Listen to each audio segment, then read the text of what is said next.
students, we are going to start a new chapter, unit number 3, journeys. First of all, we will discuss about a journey. What is a journey? Let me tell you, an act of traveling from one place to another is called a journey. Look at this. Here about the journey, a paragraph is given from Harold's pilgrimage is once more upon the waters, yet once more, and the waves bound beneath me as a steed that knows his rider. Welcome to the roar.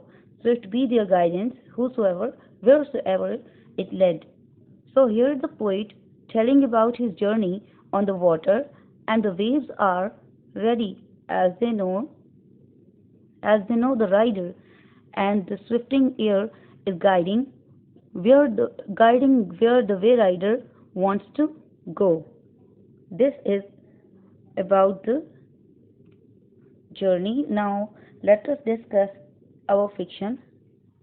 So the fiction title is In which Phileas Fogg astounds Passepartout, his servant. Let me introduce the characters. Fogg is well known for his regular habits and Passepartout his servant. So let us discuss more about this.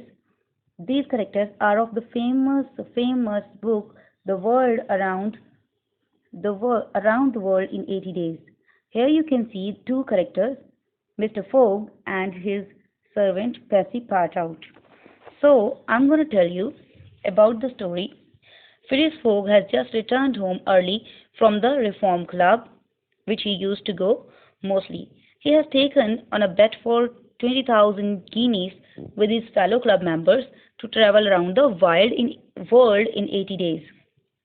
So Mr. Passepartout, his French servant, is shocked to see his master home so early. So, as Fogg is known for the regular habits. So Passepartout is even more shocked when he hears that they are about to have a journey. So this was quite not normal for his servant. So now here you can see the travel writing. We are going to discuss a travel writing by Isabel. So finding our way from the dark. Finding our way from the dark is very interesting. A lady's life in the Rocky Mountain. So in 1873, Isabel Bird, an adventurer from England, rode a horse 80 miles through the Rocky Mountains, and she wrote letters home to her sister so that she could imagine all of Isabel's adventures in detail. So here, this is a very horrifying and scary journey which she is going to describe in this letter, like riding after 20 miles.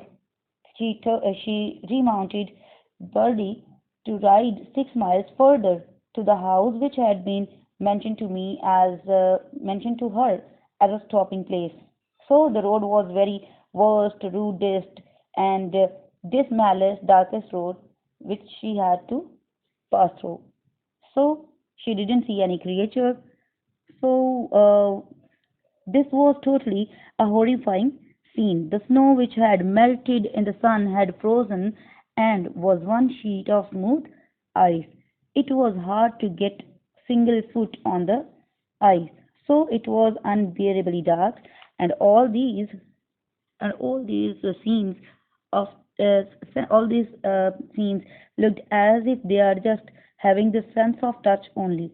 And she remounted, allowed her to take her own way, as she could not see even her ears, and though her hind legs slipped badly. So this was a very horrible journey to pass through the darkest way she had written in her letter. Students, what you have to do is to write about a journey where you set out for one place to another. So write the paragraph with descriptive phrases. Thank you so much.